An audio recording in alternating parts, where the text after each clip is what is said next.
Hey folks, Matthew Weiss here, WeissAdvice.com and Weiss Advice here on YouTube. In this video, I'm going to be going through every mic in my microphone locker.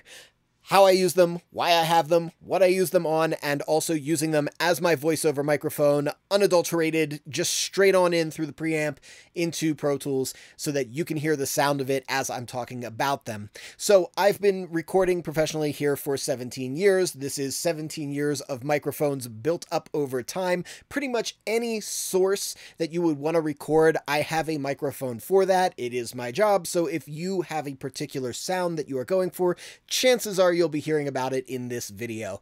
So let's start with this microphone because it's kind of the oddball microphone. It is a prototype microphone.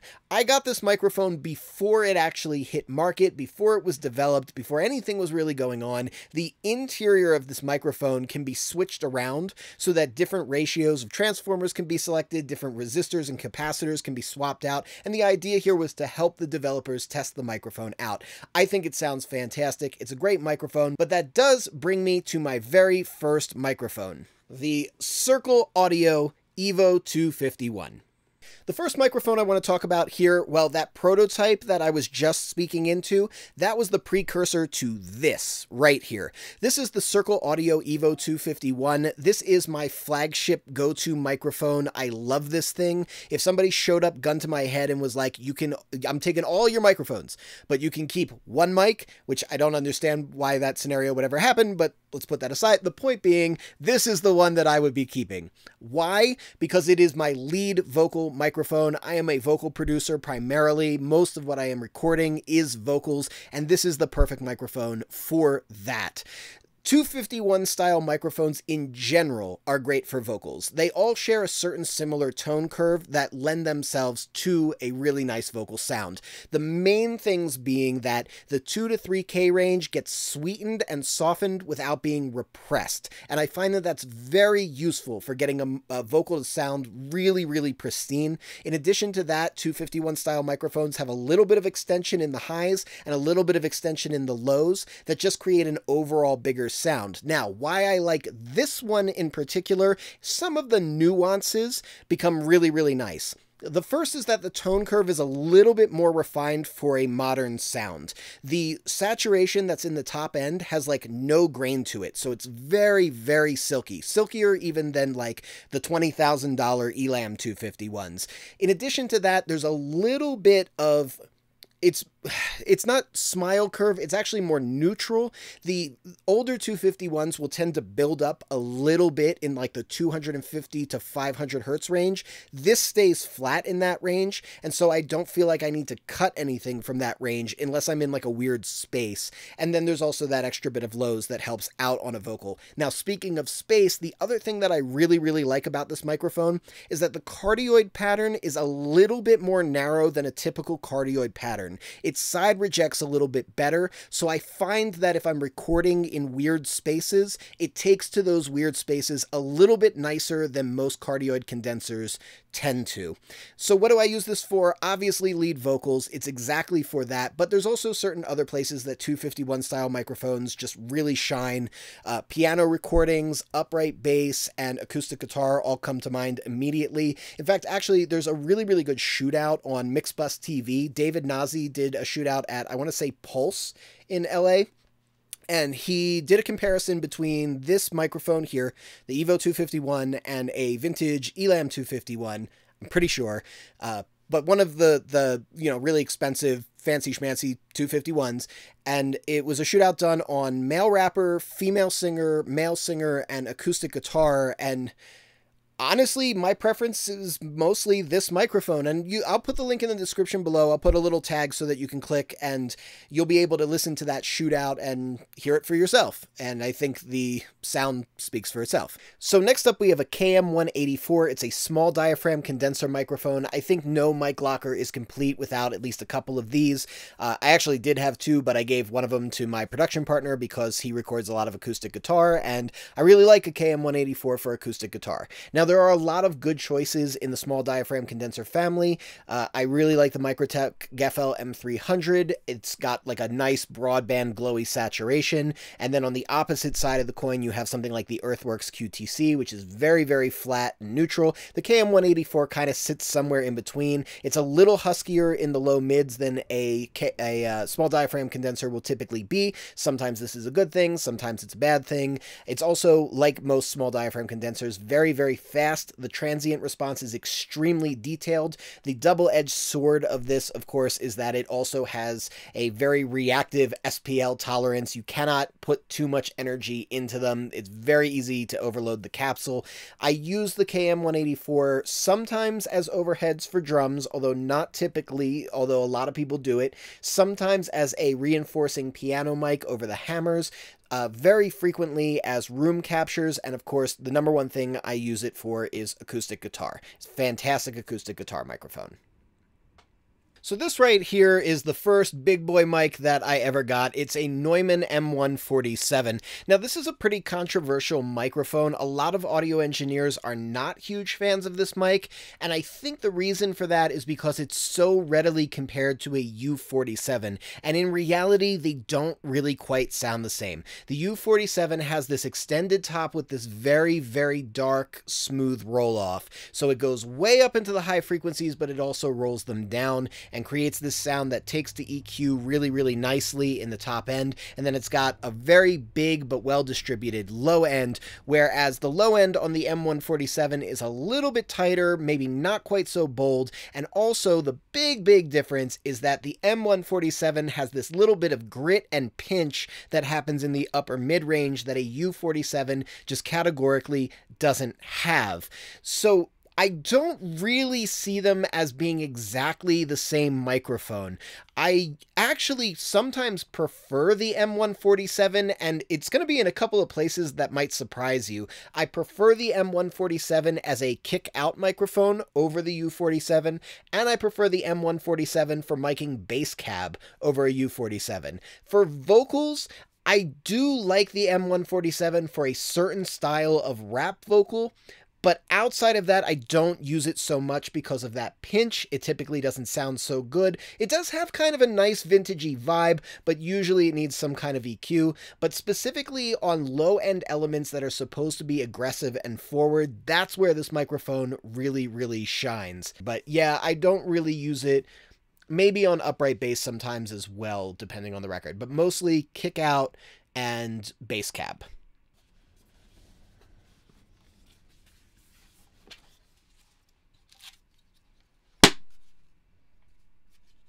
This mic is a JZ Black Hole. A few years back, I had an endorsement situation with JZ microphones. They sent me some mics. I endorsed their product. We do not technically still have that relationship, but I still endorse their product because I think they make really, really fantastic microphones. This Black Hole, this is not my typical go-to for most sources, but where it really, really shines is when a source happens to be very dark.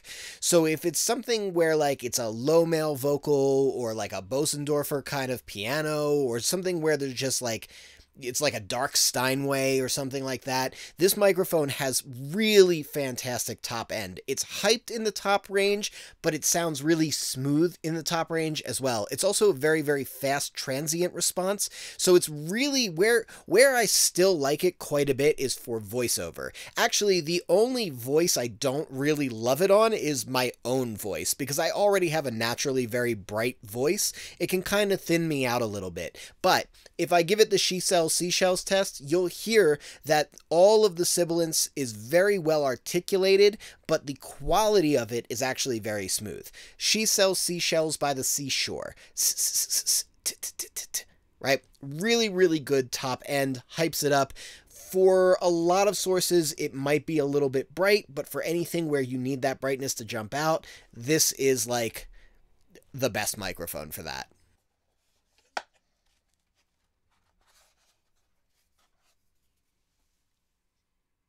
So depending on who you ask, this next microphone is either the best microphone ever made or the absolute worst microphone ever made. Seems to be pretty polarizing. I'm not entirely sure why. This, of course, is the Neumann U87, probably the most well-known of studio microphones. So the Neumann U87 here has some very distinct characteristics. It has an extremely forward upper mid-range with a slightly gritty sounding, sort of quintessential Neumann saturation to it, and a very heavy low end, a husky low end even. For me, this makes it not such a great vocal microphone. It tends, in my opinion, to not sound particularly good on face-forward male vocals, which is going to be most practiced singers, as well as female vocals. It will exacerbate certain tones. For example, if I do that scale from Feeling Good, it's a new dawn, it's a new day, it's a new life for me. Right? My voice is already sounding a little bit like a trumpet. This is making it probably a million times worse. It's only going to be good on a vocal if it's a vocal that needs to be pulled forward. So certain types of voice acting and overdub, it can be good, and very recessed mid-range voices, maybe it might be okay, like if it's a particularly dark voice. But where it shines, in my opinion, heavy rhythm guitar. I think just heavy guitar in general, it's good because it pulls that very aggressive range forward, but it also supplies the weight needed so that it doesn't feel thin. And for drum overheads, I don't like it as my main stereo pair, but typically what I'll do is a spaced pair configuration, and sometimes I'll take a U87 and I'll place it in the center, aimed directly at the snare drum, so like directly above the snare, pointing down, maybe about 3 or 4 feet up, and that is a fantastic snare sound. So having that to just reinforce all the color, texture, impact, tone of the snare, great use for a U87. So I think it really is source dependent. Typically, it will sound okay on most sources, but there are certain sources, anything that's meant to be gentler or sparklier or smoother, not a good pick. Oh, and actually one other really cool use for a U87, if you want like a really vintage 70s sounding string section, overhead strings, it can actually be really useful for that, which is a little unexpected because you would expect the strings being so forward sounding that they would get really harsh. But if you're like 4 or 5 feet up above the string players and have either 2 as a spaced pair or maybe even 3, so spaced pair plus center, that creates a really, really nice string section, like vintage kind of sound, and can be really, really great for the right kind of production. So this is a peculiar microphone. Basically, I saw it going for pretty cheap and I just snagged it. I didn't really know what I was in for. I just bought it on a whim, basically. It is an active ribbon microphone.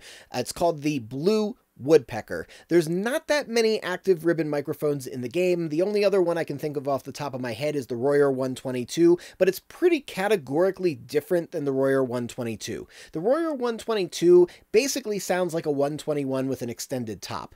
This microphone doesn't really sound like any other microphone in the game. It has a very, very unique sound. It has an extended top for a ribbon microphone, but also an extremely extended low end. It's so much low end that there's a lot of sources where I've tried it, but it just does not work. I've tried it on cello, I've tried it on vocals, I've tried it on acoustic guitar. It just gets way too boomy. Now, I can't say that I can remember any instance in at least recent history where I pulled it out, picked it, and used it and said, yep, this is the one, but I can imagine a few scenarios where I would reach for this microphone. The places I'd be looking to use a microphone like this are things that are naturally thin. So mandolin, ukulele, banjo, those kinds of elements where it's going to give a nice support and also help define the low end. I can absolutely see using it there. The other place I might use it is something like if I tunneled a kick drum, I might use it for the low end there. Or if I was doing something really crazy where I was trying to get this very war drum-like sound out of toms, I would probably use it there or consider it. That said, I don't find myself using this microphone very often, but I do have it, so figured I'd talk about it. Time for one of my favorite microphones of all time, the Electro Voice RE20. This is a large diaphragm dynamic microphone, and it performs exceptionally well in the circumstances in which it shines. But by the same token, it also performs very poorly under certain circumstances as well. I'll give you a few examples of where I don't like to use this microphone because I think it'll kind of help explain what this microphone does.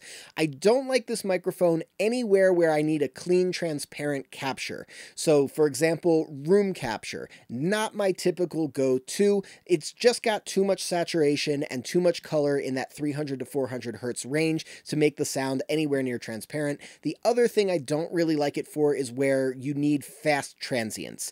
I hear it used as a voiceover microphone very frequently. I don't care for that. I find that it makes things a little inarticulate sometimes. But where I do really like it is high tenor male vocal, think Stevie Wonder. High soprano vocal with a wide range. Anytime you want a voice to have a distinct vintagey vibe to it, this is a really, really good pick. Now, there are also some instances where it does not necessarily create that vibe, where it just shines as a microphone. And that's in some really, really particular places where I just feel like there's nothing that beats it. So, clean guitar, absolutely. High gain lead guitar specifically, really, really good. Bass cab, really good. Inside kick, absolutely. Floor tom, oh yeah. Snare bottom. Now that's a weird one. I think I'm one of the few people who really likes an RE20 for snare bottom, but the way that I like to record snare bottom, I try to get a really, really good capture of it because I find that a lot of the character comes from the bottom. So not just the snare bands, but also a lot of the weight and resonance. So I like to give it a little bit of space and capture some of the heavy thump of the snare using it as a snare bottom. If I really, really want some heavy low end in the snare, actually, sometimes I'll use an RE20 to mic the port, and that sounds really good as well. So very, very specific areas where the RE20 just absolutely is an unbeatable microphone, and a lot of areas where it's probably one of the worst picks. So it just depends on what we're doing.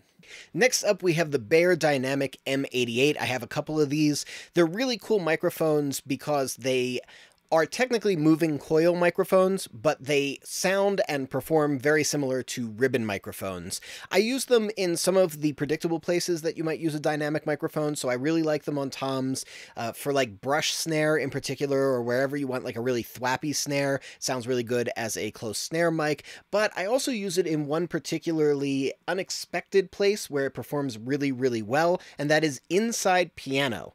Now, inside piano is not a sound that I always go for. Typically, I like to remove the lid. I like to have the condensers like with a lot of air, capturing room, capturing the whole picture of the piano. I'm not a big fan of the head inside the piano sound too often, but sometimes when you want like a very crisp, clean, clear head inside the piano kind of a sound for certain records, this is like the perfect microphone for that. Not sure why. It's some combination between like the speed of the transient response, the color of the mid-range, the hypercardioid pickup pattern that kind of lets you get a little bit more air even when you're pointed at the sound holes, and so you can get a little bit more space in there. It's all of those things coming together, plus if you happen to have the rest of an ensemble in the room, the side rejection is really nice for reducing the bleed. So it's just a really, really good microphone for capturing inside piano. And of course, there's one other thing that you can do with this microphone that I really, really love. This typically works better with ribbon microphones, but it works really, really well with this mic. So it goes like this. Ready? Check this out.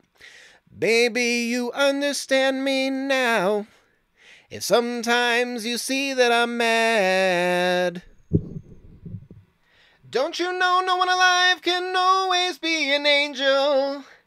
When everything goes wrong, you'll see some bad. Yeah, that instant weird vintage sound, you turn it off axis and you get like instant immediate old AM radio. Yeah, let's face it back toward me.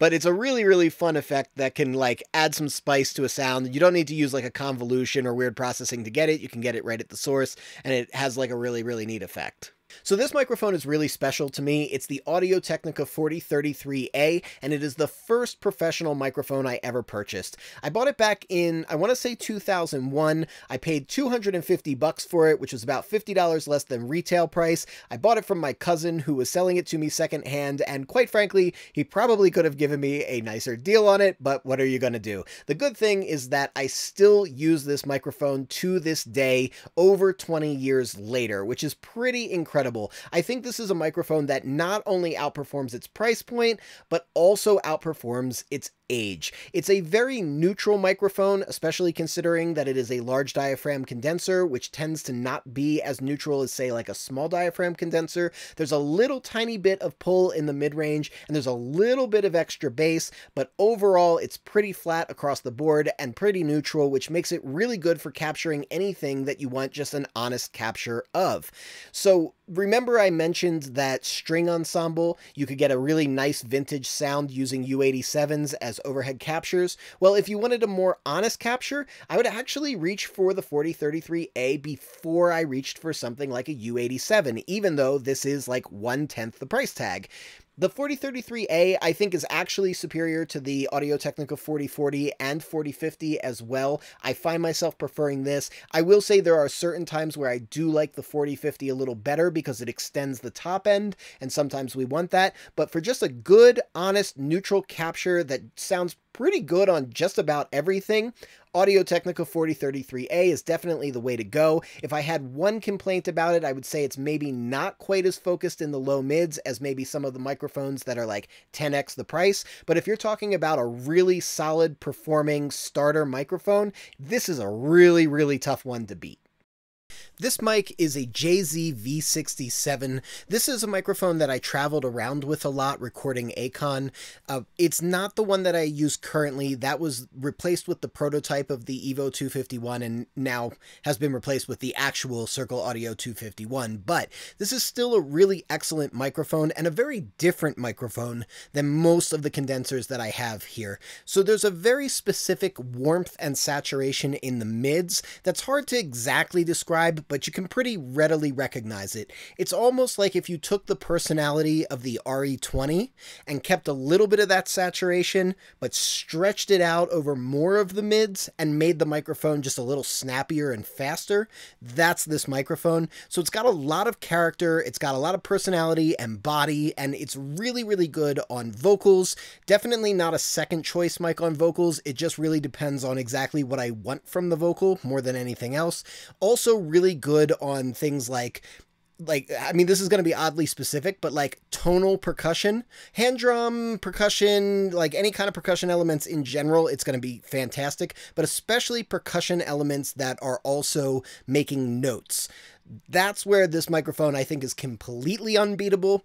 But generally speaking, it's a pretty good microphone on basically anything and can be really, really the star of the show on vocals if the arrangement and the vocal sound calls for it. So I wanted to save this microphone toward the end here because it's a very unique microphone. This is the Slate Digital Virtual Microphone System microphone, and it's used in a really unique way. Basically, the idea here is the capture is designed to be incredibly, incredibly neutral. Very, very, very low noise. Very, very, very low distortion. Very, very flat EQ curve. And then you use it in conjunction with the software that emulates other microphone sounds. And it works really surprisingly well.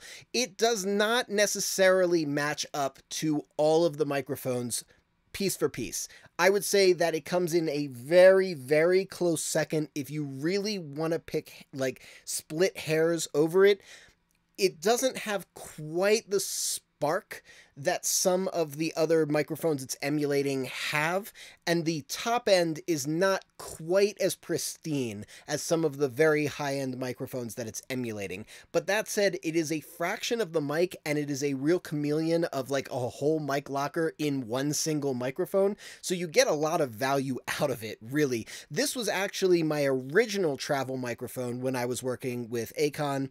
Then I started using the JZ V67, and then I started using the Circle Audio Evo 251. So what I'm going to do here is subject you to my singing, but I'm going to do it so that I can then flip on some of the emulations that it's well, emulating. Good, Matt. Good job. And then you'll be able to hear some of the different personalities that it can take on. Maybe I'm just a fool, I still belong with you, anywhere you are. Maybe I'm just a fool, I still belong with you, anywhere you are. Maybe I'm just a fool. I still belong with you. Anywhere you are.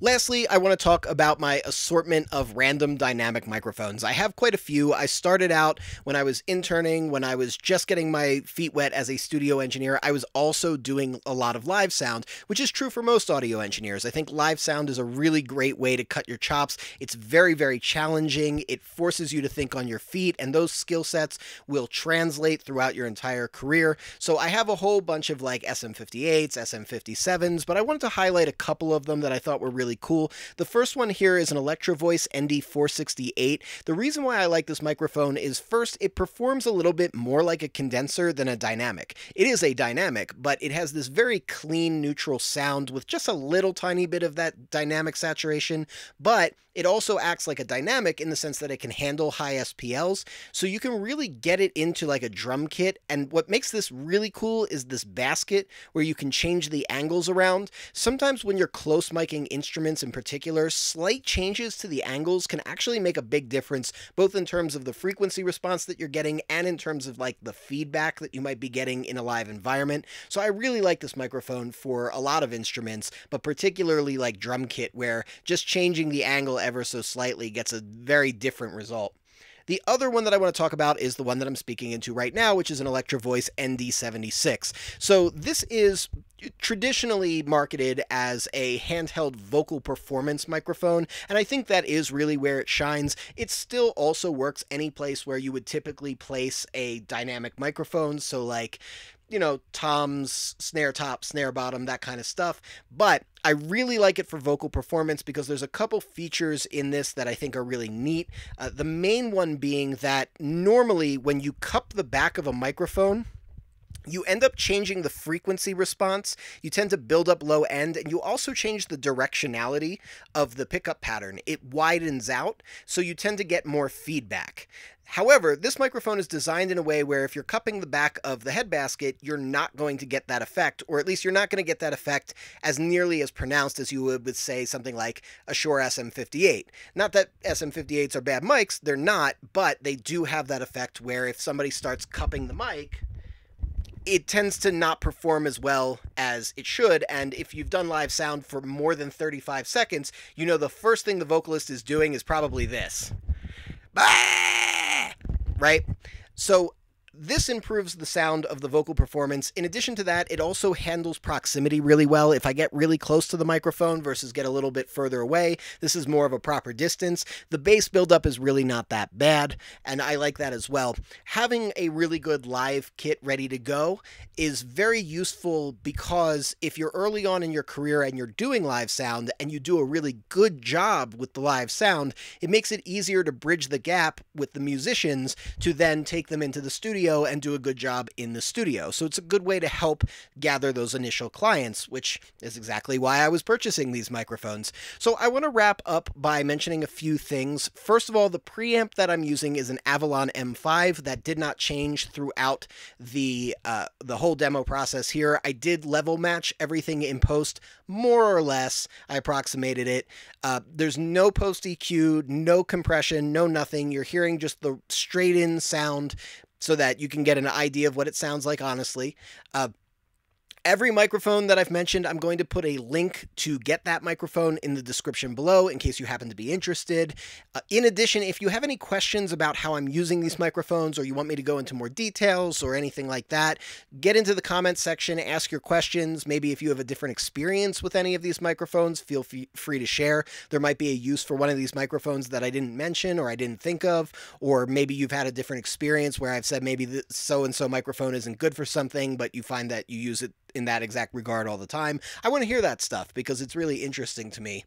One last thing, if you want to get some information on how to best record certain instruments, like recording techniques, not just the mic selection, but comparing mic selection and mic positioning to things like acoustic guitar or vocals or whatever it might be, in WeissAdvice.com, as a member, you get access to the beginner's guide where there's lessons on exactly how to do that, along with comparison and demonstration demonstration so you can hear the results. So let's wrap up here. If you like this video, hit that like button. If you want to catch more videos like this, hit subscribe with the bell notification so you get notified. And lastly, you know what we say here at Weiss Advice. We are musicians, sound is our instrument, and I will catch you next time.